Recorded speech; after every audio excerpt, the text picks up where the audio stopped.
Constitutional findings. In the author's and others' experience, fatigue and malaise is the most common constitutional complaint of the mast cell activation syndrome patient. Most patients remain reasonably functional, though in some, this symptom becomes mildly to severely disabling. Stories abound about how patients in their 20s act as if they're in their 80s. Chronic fatigue syndrome has been tentatively linked to mast cell disease.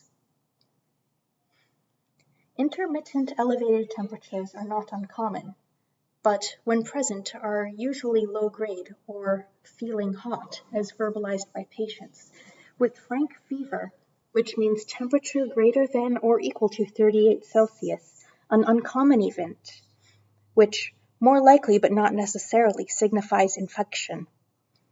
Similarly, intermittent shaking and chills or rigors are relatively uncommon, but the most common temperature-related complaint by far is a near constant sense of feeling cold without necessarily suffering any frank chills.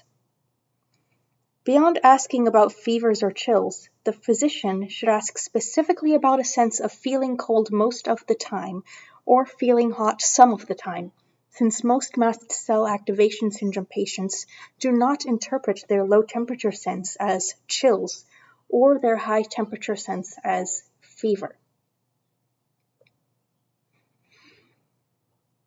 Unprovoked diaphoresis, not always nocturnal, is another common constitutional complaint of mast cell activation syndrome patients.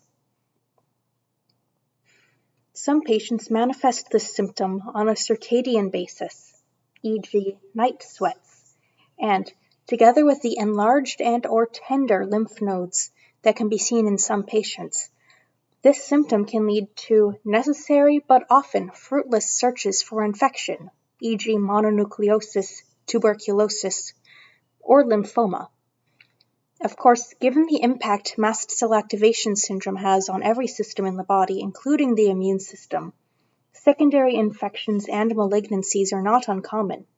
However, failure of all the symptoms to be easily attributable to the discovered infection or malignancy, or failure of all the symptoms to respond to appropriate therapy for the discovered infection or malignancy should cause the physician to consider the possible presence of another malady underlying not only the definitively diagnosed ailment, but also the other issues seemingly unattributable to the definitively diagnosed ailment. Some mast cell activation syndrome patients complain of anorexia and potentially even early satiety, which may or may not be accompanied by physically or radiographically detectable splenomegaly. Weight loss is seen in some, but far more common is weight gain, which often begins subacutely, progresses at a disconcertingly rapid pace, and is without any identifiable correlation to changes in diet or activity. Fluctuating weight in mast cell activation syndrome patients likely is due principally to waxing and waning of edema, usually in a diffusely migratory fashion, but in many mast cell activation syndrome patients with significant, persistently progressive weight gain, usually only a minority of the increased weight is due to edema, or rarely ascites or other effusions from mast cell activation-driven serositis. Instead, gain in adipose tissue usually accounts for the majority of significant persistent weight gain in mast cell activation syndrome. Some patients may gain more than 50 kilograms in a year in spite of intensive efforts to diet or exercise and are despondent about their so-called failure to control their weight. Again, there often is an identifiable acute stressor within the few months prior to the onset of the weight gain. For some, weight gain quickly becomes their dominant issue, with all other symptoms, e.g. fatigue out of proportion to the weight or any other identifiable factor, being attributed by the patient, and often his or her physicians, to the weight gain. Prior to recognition of their underlying diagnosis of mast cell activation syndrome, these patients not uncommonly undergo bariatric surgery, and not uncommonly suffer significant postoperative complications, including poor healing, and often lose, at least initially, significant weight. However, other symptoms that accompanied the weight gain often remain unimproved, and often the weight begins to inexorably increase again after achieving nadir. Pruritus is another common constitutional complaint of mast cell activation syndrome patients. It more commonly is episodic, though some patients it comes to be a constant discomfort, albeit with waxings and wanings at unpredictable times, and without identifiable correlations. In most patients, it is a tolerable discomfort, which they have felt requires either no treatment or minimal treatment with over-the-counter antipruritic agents, most of which are antihistaminic. But in some patients, it becomes a severe, life-altering, and disabling problem. Although sometimes it persists in one specific location, and sometimes it is diffuse, as in an aquagenic pruritus triggered in some patients upon a hot shower or bath, more commonly it is a diffusely migratory problem, affecting one area of the skin 1 minute or hour or day, and another area the next minute or hour or day. Mast cell activation syndrome patients also often report prolific and odd sensitivities, which they may not necessarily interpret as allergies, to assorted drug, food, and environmental provocations. On first consideration, the physician may be inclined to discount reports of anaphylaxis to acetaminophen, pruritus with levothyroxine, acute malaise from mundane multivitamin preparations, etc. The physician must be aware an inclination to reflexively begin wondering about psychiatric disorders in such patients.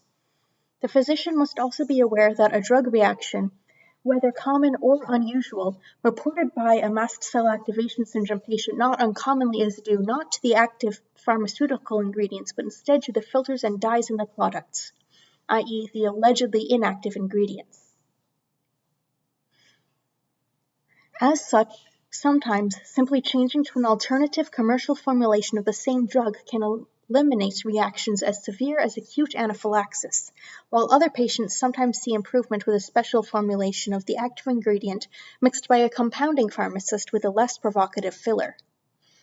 For example, one of the author's patients eliminated her anaphylaxis to antihistamines such as diphenhydramine and loratadine, and to antibiotics such as sulfamethoxazole, trimethoprim, and acyclovir by compounding these active ingredients with baby rice cereal. Other examples of fillers, sometimes used successfully by compounding pharmacists in preparing medications for mast cell disease patients, include lactose monohydrate or potato, or sometimes even, quite simply, reconstitution with water at time of use. The physician should be aware that the environmental triggers or flares of mast cell-mediated release include not only antigenic stimuli, such as drugs, venoms, environmental antigens, but also physical stimuli, such as pressure, trauma, exercise, heat, cold, ultraviolet light, and even electrical stimuli, such as electrostatic shocks sometimes suffered when brushing hair, and osmotic stimuli. In the same fashion as how some mast cell activation syndrome patients experience increased frequency and severity of flares of their disease in the spring and fall due to pollen issues, increased difficulty in the summer due to heat and solar ultraviolet exposure is not uncommon in other mast cell activation syndrome patients, who may be some of the same patients who experience flares from pollen. Although exposure to cold as compared to heat seems to be somewhat less common trigger of flares of established mast cell activation disease, with such flares often leading to typically fruitless evaluations for paroxysmal cold hemoglobinuria, cryoglobulinemia, and cold agglutinin disease, the hydroadrenergic experience of acute exposure to severe cold from unexpected immersion in cold water from a boating accident can be the stressor that triggers, days to months later, an escalation of the baseline level of mast cell activation and diffuse symptoms therefrom in the known or yet unrecognized mast cell activation syndrome patient.